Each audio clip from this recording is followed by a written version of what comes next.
Ya, vamos así. Entonces, hoy día vamos a hablar de compensación. Y partimos hablando de esto la primera clase, aunque no lo crean, cuando les dije que cada vez que hay realimentación,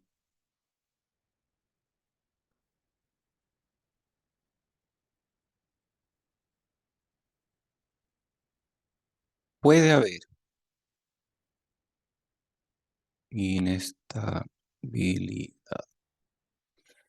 Entonces, en control automático, en el curso de control, lo que se busca es que una planta que sea inestable o que sea mala, con realimentación logramos hacer que sea mejor o que sea estable. Por ejemplo, un levitador magnético o un péndulo invertido que es inherentemente inestable, al agregar realimentación queda estable. En circuitos al revés, usamos la realimentación para mejorar alguna característica, como darle precisión, como evitar que haya error permanente, como para que el circuito sea ratiométrico, pero al aplicar realimentación crece el riesgo de inestabilidad. Y para que sea estable hay que hacer algo dentro del circuito que lo convierte en algo estable. Ya vimos que el peor caso para estabilidad es beta igual 1. Entonces podemos compensar para beta igual 1 y compensar justamente convertirlo en algo estable. Podemos compensar para beta igual 1 o podemos compensar para beta menor. Y si compensamos para beta menor, tenemos un amplificador que probablemente va a tener mejor desempeño. Entonces en esta sección vamos a profundizar una técnica que es eh, para compensar, que se llama técnica de separación de polos. Recordemos que la inestabilidad en un amplificador de dos etapas viene de que los dos polos de estos son muy parecidos. Y si alejamos los polos, se convierte en un amplificador que tiene un polo dominante y con eso funciona súper bien. Vamos a ver que vamos a usar la capacitancia de Miller, algo de eso hablamos la clase pasada, y cuando hacemos eso aparece un cero también, y vamos a ver cómo lidiar con ese cero. Entonces este es el típico OTA de dos etapas eh, con un capacitor de compensación. Este es el capacitor de compensación, que se lo agregamos en alguna parte de la clase pasada, casi al final, y esto es lo que provoca un Miller, o sea, de aquí a allá hay ganancia. Esta es la ganancia de la primera etapa, esta es la segunda etapa. Aquí hay ganancia. Como hay ganancia, este capacitor de compensación se ve como si fuera un CC por la ganancia, más o menos. Y eso hace que el polo de este relativo a este nodo se vea como un polo más dominante. Y si hacemos un análisis detallado, esto está en el libro, esta es la función de transferencia resultante. Y una función de transferencia medio fea, es complicada, como que no es muy baja entropía, poco intuitivo. Entonces vamos a tratar de encontrar los polos. Y esto que les voy a mostrar ahora es, es un truco buenísimo para encontrar los polos cuando sabemos que dos polos están relativamente lejos entre sí. Así que esto es lo que se llama la aproximación del polo dominante. Siempre que tengamos un polo dominante, podemos hacer este truco. Tenemos el denominador de ds, que en general va a ser 1 menos s partido por P1 por 1 menos s partido por P2 y va a ser esto que está acá. Entonces esto deberíamos hacer que se parezca a esto. Entonces uno podría decir, ya, bueno, voy a decir que el producto, perdón, el producto es esto y la suma es esto. Entonces necesito un sistema de ecuaciones para calcular eso. Pero hay una forma mucho más fácil y que es bastante precisa. En un diseño práctico vamos a tener que un polo es mucho menor que el otro. Entonces podemos decir, mira, en realidad uno partido por P1 más uno partido por P2, dado que P2 es mucho más grande, podemos, chao, no pescarlo. Y entonces el denominador se parece a uno menos S partido por P1, obviando este, más S cuadrado partido por P1, P2. Entonces todo lo que hay que hacer es identificar P1 y P2 a partir de esto. O sea, el término que acompaña a S y el término que acompaña a S cuadrado. Entonces, si hacemos eso, está acá,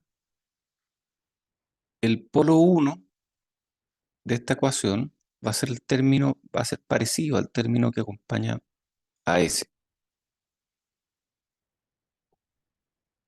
Y es todo eso que está allá, que es grandote. Y uno partido por eso. Y esto además lo podemos simplificar, porque esto es un R por Cs, otro R por Cs. Y después tenemos esto que es GM, R, C, R. Entonces, GM amplifica.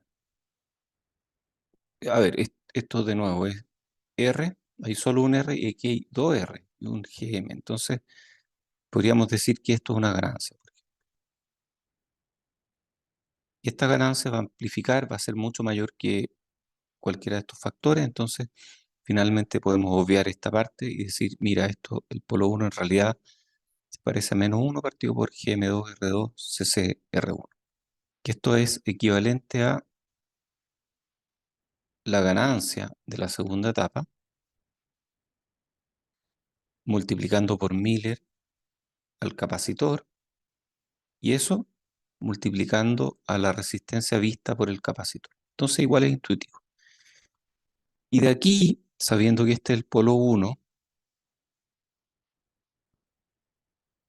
y sabiendo que esto que está acá es 1 partido por polo 1, polo 2, entonces podemos despejar el polo 2. Ahí lo despejamos. Un polo a mucho más alta frecuencia que el polo 1 y después nos queda el Z, el 0 que queda en más GM2 partido por C. O sea, hay un 0 ahí. Y ese 0 aparece porque el capacitor de compensación nos permite un camino directo desde acá hacia allá. Entonces ese 0 va a tener algún efecto en nuestra estabilidad. ¿Será bueno o será malo? No sabemos. Ya, entonces ya dije que el 0 está en el semiplano derecho. ¿Cómo es la diferencia entre un 0 en el semiplano derecho y un 0 en el semiplano izquierdo? A ver, si está en el semiplano izquierdo, este 0, recordemos que nos da un desfase, puede llegar hasta los 90 grados.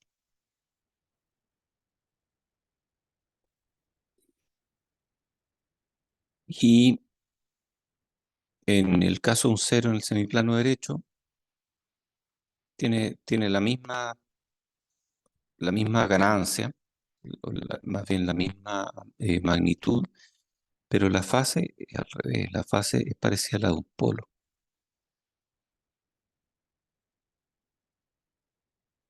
Y uff, esto es malo, porque los polos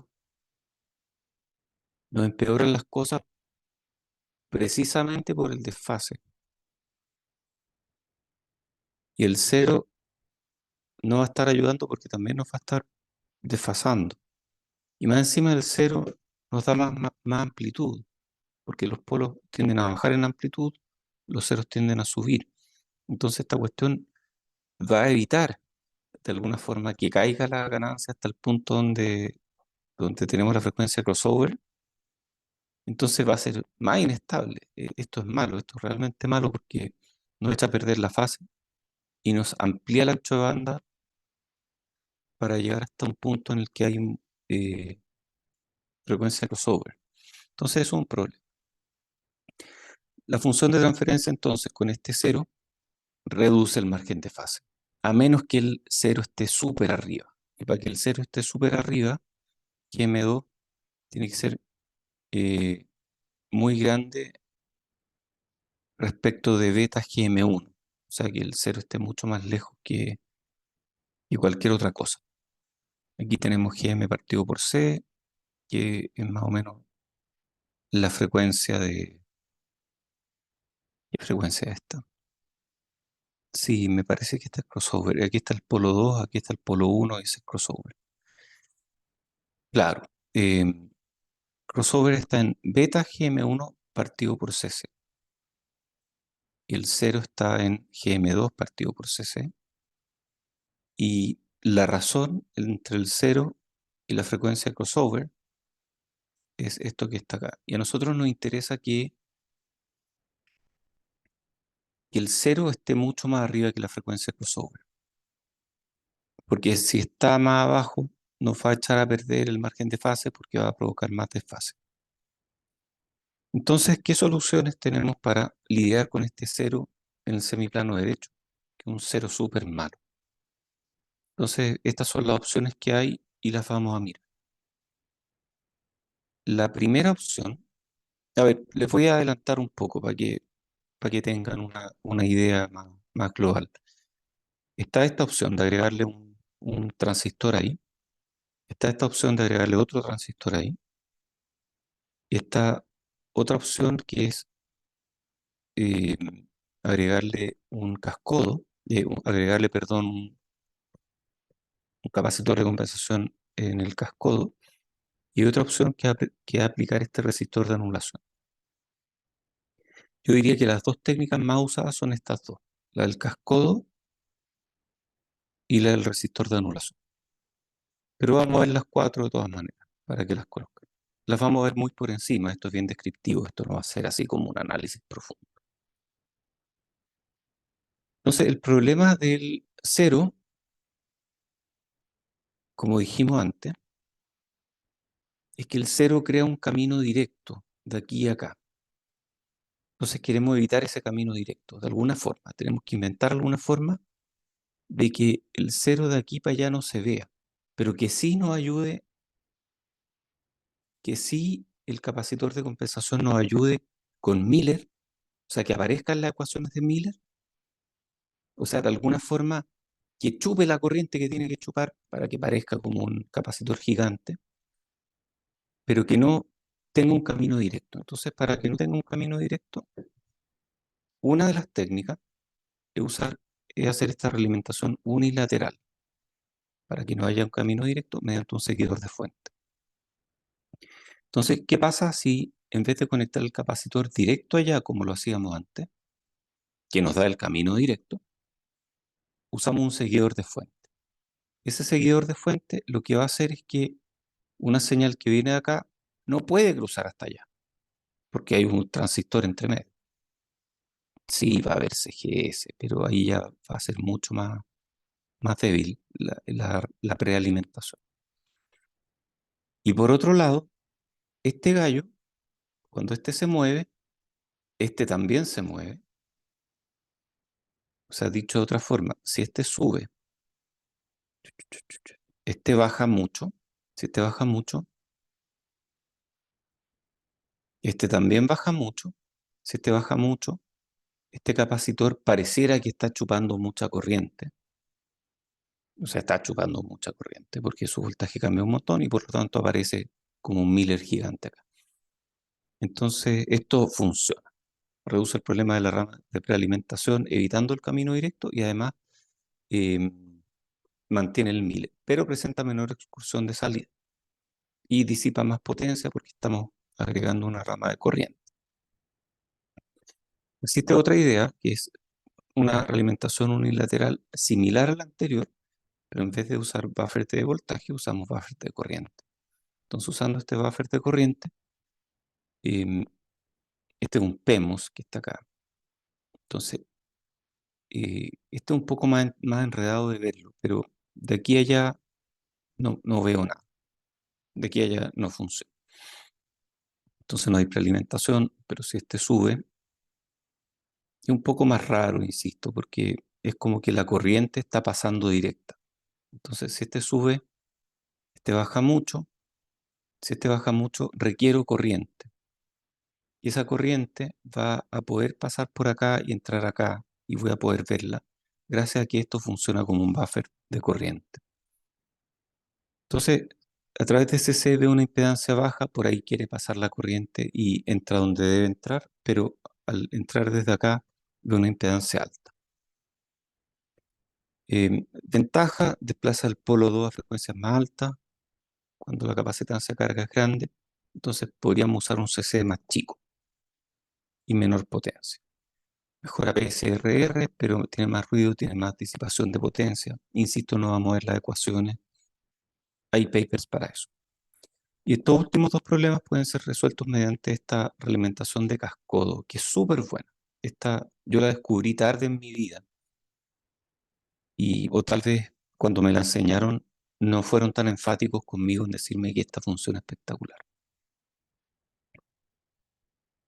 Entonces, si es que en la primera etapa hay un cascodo,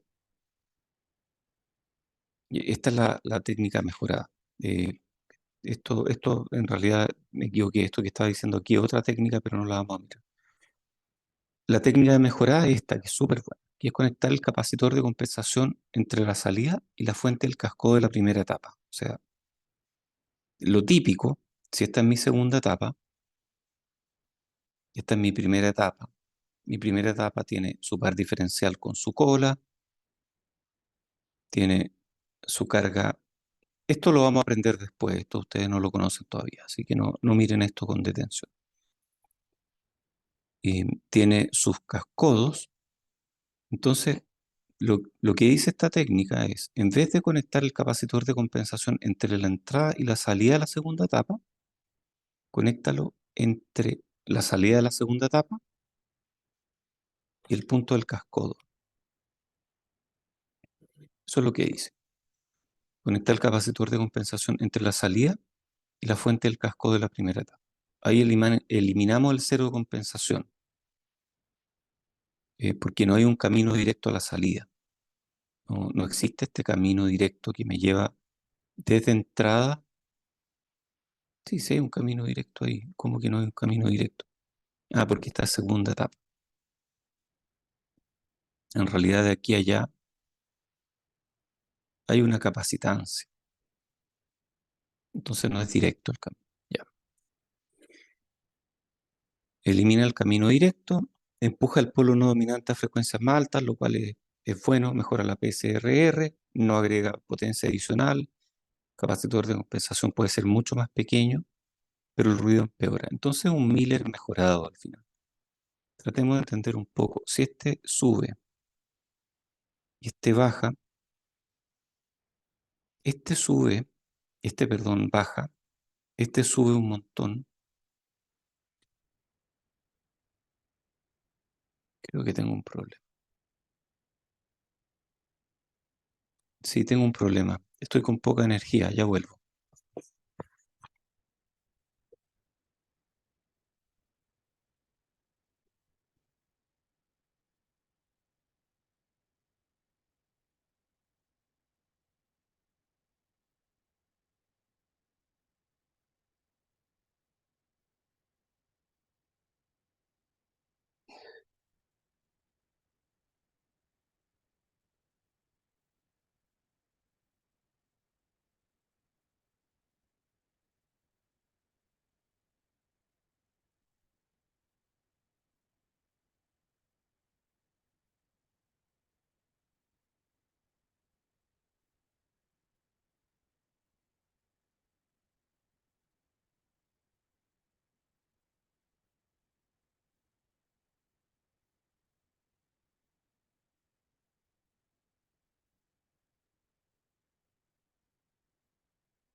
He vuelto.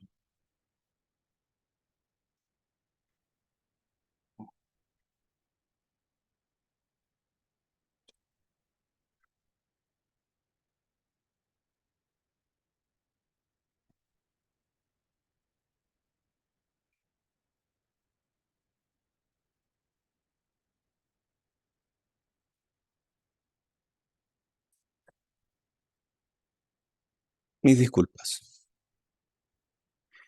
Entonces, esta compensación, a ver, estábamos mirando, si este sube, este baja, este sube mucho. Si este baja, este sube un poquito, porque de aquí allá hay ganancia negativa, pero es poco. Y este va a bajar un montón. Entonces, ahí aparece el Miller. Y sí, como que se salta algo. Entonces, esta técnica es súper buena, como que se salta una parte. Pero esta funciona bien en este tipo de amplificadores donde está esta conexión de, de espejo de corriente acá. O sea, que la carga es un espejo de corriente. Esa la vamos a aprender después. Pero le adelanto, lo que hace esa carga de espejo de corriente es convertir algo que es diferencial en algo que es single-ended. O sea, esto que está acá ya es un op-amp. Esto que estamos viendo acá es un op-amp completo. Simple, pero completo.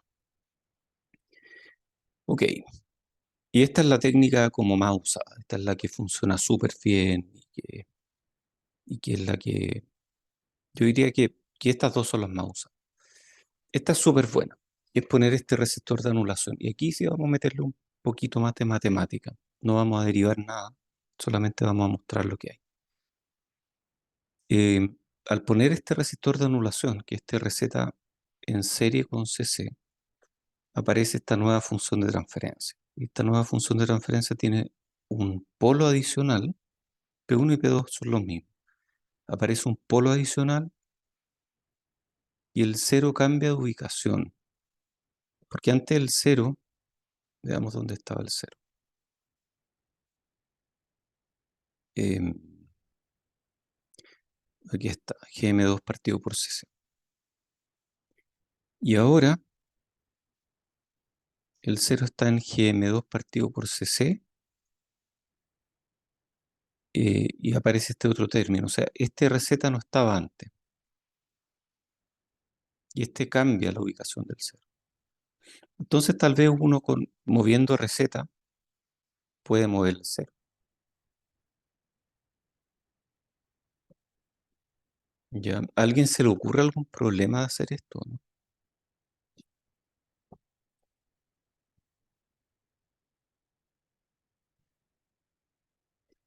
Un problema práctico, porque no es un problema teórico. En teoría uno puede agarrar un R con una precisión de 10.000 dígitos significativos y va a funcionar bien. Pero la duda aquí es, bueno, GM2 viene de un transistor y GM2 depende de la corriente y del tamaño del transistor. Y receta es un elemento fijo, que también puede variar más o menos 20% dependiendo del proceso. Entonces, estos de acá puede que no se anulen muy bien. Este resistor de anulación probablemente no me anule muy bien el cero. Eso puede ser un problema. Entonces, algunas formas de resolver esto son que este resistor no sea un resistor físico, sino que sea un transistor conectado como resistor. Y ese transistor conectado como resistor de alguna forma va a traquear los cambios. O sea, si este transistor que produce este GM em, tiene, no sé, por decir algo, un nivel de dopaje mayor que el del proceso, porque quedó mal hecho, este está cerquita y va a quedar igual de mal hecho. Entonces va a traquear los cambios y va a evitar ese problema. Va a hacer que estos dos se muevan juntos. Entonces, ese resistor de anulación funciona súper bien. ¿Qué pasa exactamente con RZ? Profe, una duda. Dale. ¿Por qué en la receta no se pueden ocupar, por ejemplo, los capacitores conmutados? em, Buena pregunta. ¿Por qué no usar capacitores conmutados aquí? Em, Estoy pensando porque es una muy buena pregunta. Mi respuesta inmediata, como de guata, es decir, mira, para que el capacitor conmutado opere bien, entiendo la lógica. Los R no no funcionan bien, tal vez puedo jugar con el C y hacer que esto se comporte mejor. El problema es que necesitarías que los capacitores conmutados conmuten a frecuencias mucho más altas que las frecuencias a las cuales tú quieres que esto opere, para que esta emulación de resistor equivalente funcione. Porque piensa que cada vez que los capacitores conmutan, tu circuito se vuelve a establecer. Y si el circuito es inestable por culpa de haber hecho mal la realimentación, el capacitor conmutado durante ese periodo va a verse como una capacitancia en serie aquí. Entonces, como que instantáneamente me va a eliminar el resistor de anulación. En promedio lo va a poner, pero si no conmuto suficientemente rápido, va a ser como que ese resistor en realidad sea un capacitor. Eso es uno. Y lo otro es que va a meter ruido en un nodo que es súper sensible. O sea, va a provocar que mi salida vaya cambiando súper rápido.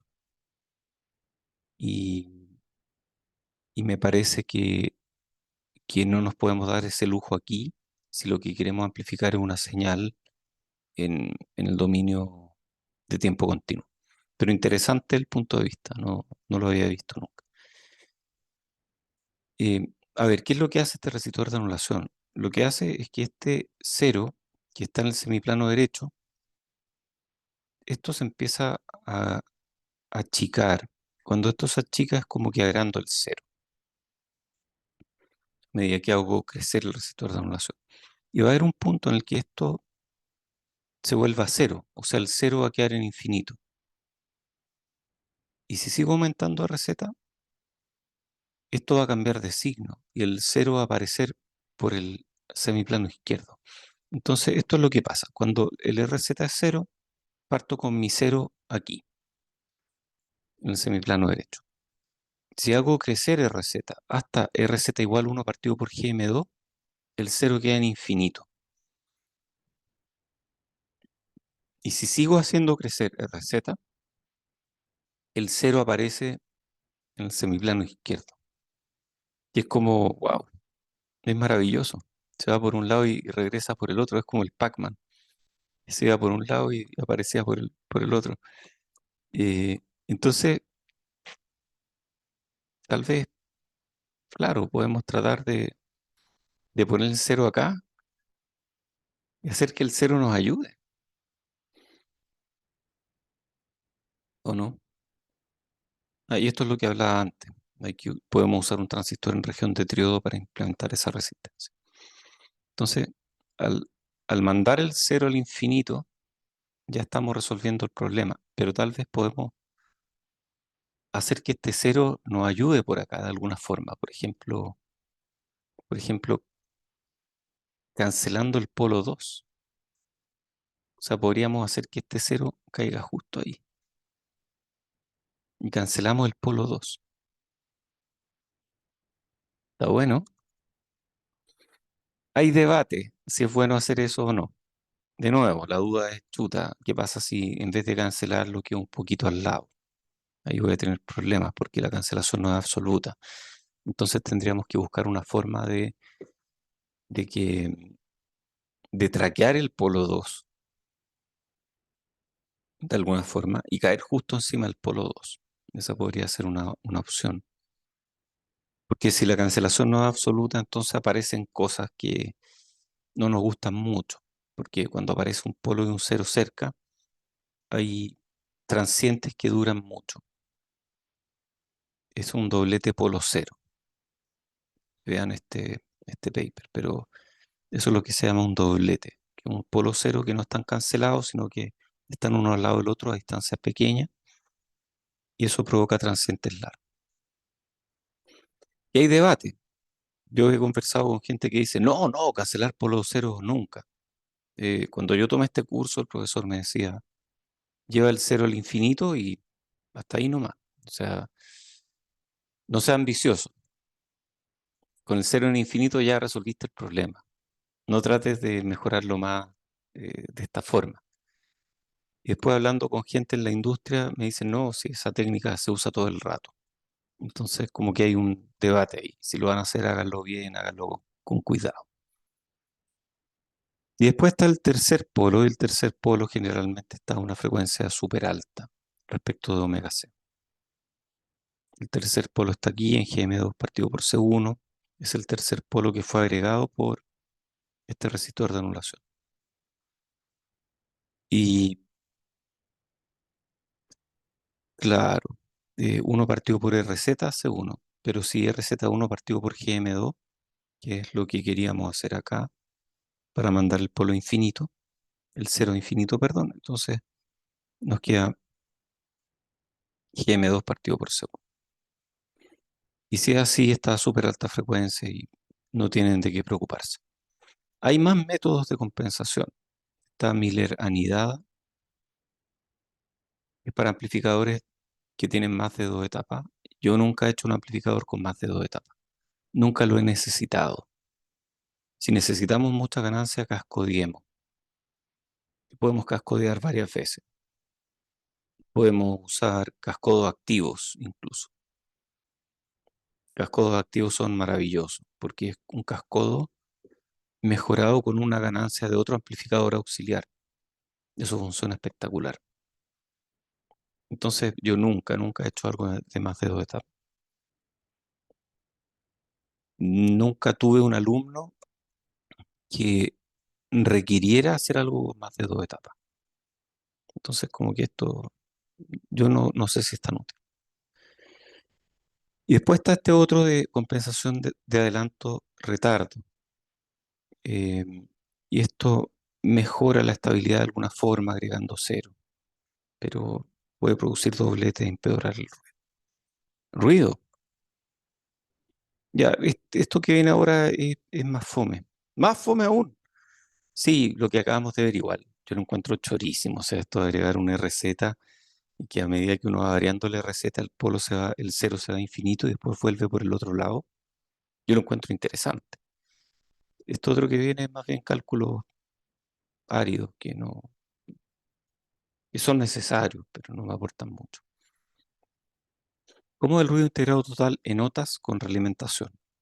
Método general que uno usa es identificar fuentes de ruido. Cada transistor tiene su fuente de ruido, cada resistor tiene su fuente de ruido. Después obtenemos las funciones de transferencia para el ruido, se llaman Noise Transfer Functions, que eh, que me pueden decir cuánto ruido aparece en la salida debido a cada fuente de ruido. Y después encontrar la potencia de ruido total de cada fuente, integrando entre cero e infinito. Es tedioso, pero funciona bien. Y vamos a ver esto para algunos amplificadores. Estas son integrales útiles que, que a veces uno no las tiene a mano. Bueno, aquí están a mano.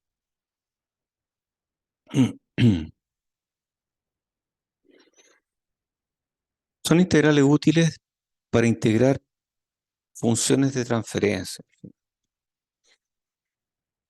o cosas que parecen funciones de transferencia. Que es divertido porque la variable aquí es S, pero aquí es de F. Pero sí, son funciones de transferencia. Entonces eso como que uno no tiene que preocuparse mucho de que el S en realidad es omega y que J omega y el omega es 2pi F, y estoy integrando respecto de F, no. Aquí uno pone los límites de integración, frecuencia, y S es la variable compleja. Entonces, en un amplificador de una etapa, el ruido integrado total va a ser KT partido por CL total, por gamma, que es de 2/3 del ruido, o puede ser 1, partido por beta por 1 más GM2 partido por GM2. ¿Qué es beta? Ya lo habíamos visto antes, CF partido por CF más CS más CX o CGG en este caso. Y esto lo podemos de alguna forma expandir. Y nos queda entonces KT partido por CL total, por gamma, y en vez del beta reemplazamos por esto y manipulamos un poco las expresiones, y nos queda esto que está acá. Y CL total a su vez es CL más CV0 más CF por 1 menos beta. Em, ¿Qué es CV0? CL más CV0. No sé qué es CV0. Si ese no sé lo que es. CF por 1 menos beta, lo entiendo. CL. Ah, CV0 es la capacitancia que esté colgando en ese nodo adicional. Entonces, uno mira esto y dice, qué bonito, porque al final, esto es algo que adelante, el ruido integrado total siempre queda como KT partido por algún C por otra cosa. Entonces, CL total, uno lo pone ahí, ya, si quiero menos ruido, aumento CL total. Pero además aparecen otras cosas, aparece un 1, aparece a infinito, que es la ganancia ideal de esta etapa, SS partido por CF. Y después tenemos EGG partido por CF. Entonces, el ruido va a depender de mi ganancia ideal de esta etapa. Y después tenemos por 1 más GM2 partido por GM1. O sea, uno podría jugar de alguna forma con GM2, hacer GM2 chico para que esta parte sea lo más chica posible.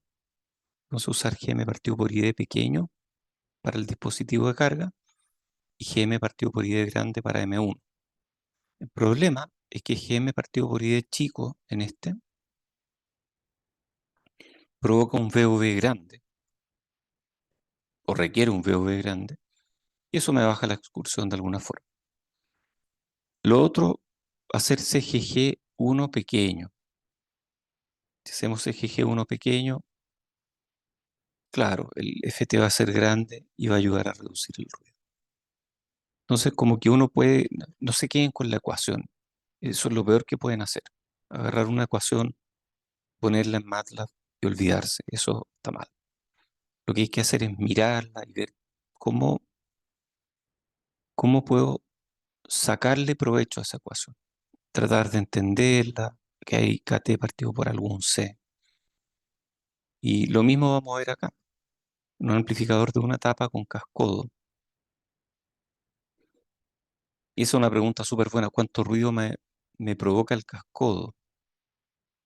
Y este es un buen ejercicio que vale la pena hacer. ¿Cuánto del ruido del cascodo aparece aquí? Y aquí el cascodo es M2. Entonces, el VO total va a ser de nuevo KT partido por algún C. Por CL total, por 1 partido por beta.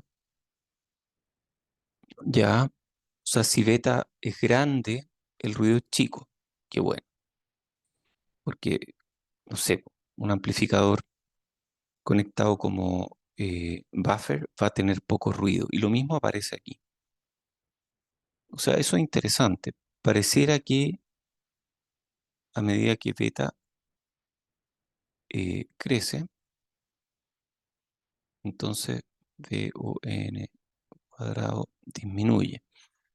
O sea, los buffers, estoy generalizando, los buffers no son ruidosos. Sí, eso es correcto. Los buffers no tienen mucho problema de ruido. Eso es bien general, pero es verdad. Como que cuando uno conecta algo como buffer o con ganancia uno, el ruido no importa. El ruido empeora cuando beta baja. Entonces ya, KT partido por CL total, por 1 partido por beta, por esto que está acá. 1 más omega C, frecuencia crossover, partido por frecuencia del polo 2. Eso habíamos dicho que era como un tercio. Por GM2 partido por GM1. Entonces, De nuevo, podemos hacer GM2 pequeño para este cascodo.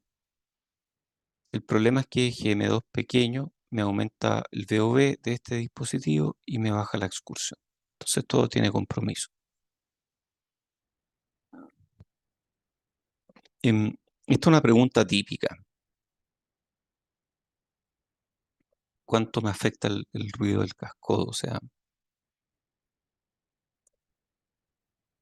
a baja frecuencia, ¿qué hace? A alta frecuencia, ¿qué hace? ¿Cómo a alta frecuencia me afecta el ruido? Después está este otro, que es un amplificador de 2 etapas con compensación capacitiva y resistor de anulación. Este resistor de anulación lo ponemos justo encima del cero. Hacemos que el cero del resistor de anulación quede en infinito. Eso fue lo que quise decir. En este caso, queda KT partido por algún C por una expresión, más KT partido por otro C por otra expresión. Y esta es importante aquí, porque eh, podemos bajar el ruido haciendo que este sea chico. Y podemos bajar el ruido haciendo que este sea chico. Y eso es dándole tamaños correctos a los transistores. Pero además, esto nos dice algo. Y en el mejor de los casos, si este es 0 y este es 0, igual voy a tener KT partido por CL, por CC, por gamma partido por beta, más KT partido por CL total por 1 más gamma. En el peor de los casos, o sea, es el ruido mínimo que puedo tener en un amplificador de 2 etapas. Eso establece un límite duro. Y claro, necesitamos ese grande para reducir el ruido. Y el ruido de la segunda etapa podría ser dominante si CL es pequeño y beta es grande. Ya. Y aquí vamos a terminar con esta lámina. Y esta lámina es muy esclarecedora. Lámina que da mucho insight, da mucha perspectiva. ¿Cómo es la SNR en circuitos diferenciales? A propósito de ruido. La SNR sabemos que es proporcional al voltaje al cuadrado de mis señales. Esa razón señal a ruido. Entonces, ahí tenemos razón señalar. Claro, las señales son proporcionales al voltaje al cuadrado en la salida y el ruido ya vimos que es KT partido por algún C, por algo más. Entonces, en circuitos diferenciales, la excursión de salida que uno tiene en la práctica es el doble. Yo tengo mi DO de mi amplificador, que se mueve así, entre VDD y tierra o con algún. Pero si es diferencial, tengo VO más y VO menos. Y mi VO realmente de señal es la diferencia. Entonces mi VO puede ser tan grande como VDD o tan chico como menos VDD. Entonces como que aumento la excursión al doble. Y si mi excursión aumenta al doble, o sea, si mi amplitud de V crece al doble, la señal crece en 4 por y la potencia de ruido crece en 2 por en general. ¿Cómo eso? A ver, claro, porque mi señal crece en 2 por, porque tengo el doble de excursión, por lo tanto la potencia de la señal crece en 4 por. Ya. El ruido en un circuito diferencial es el doble que el ruido en un circuito single end, porque tengo el doble de transistores, esencialmente. Y como están todos no correlacionados, entonces el ruido, la potencia de ruido crece al doble. Entonces, los circuitos diferenciales me ayudan a tener menos ruido, mayor razón señalar ruido, porque mi señal crece más que el ruido. Eso es lo que está diciendo este pedazo de lámina aquí, esta viñeta, me dice. Si hace un amplificador diferencial, va a tener más ruido, pero va a tener mucho más señal. Por lo tanto, estás ganando. Ganamos 3 decibeles en la SNR. Tenemos el doble de SNR. Pero tenemos el doble de potencia. Entonces no hay almuerzo gratis.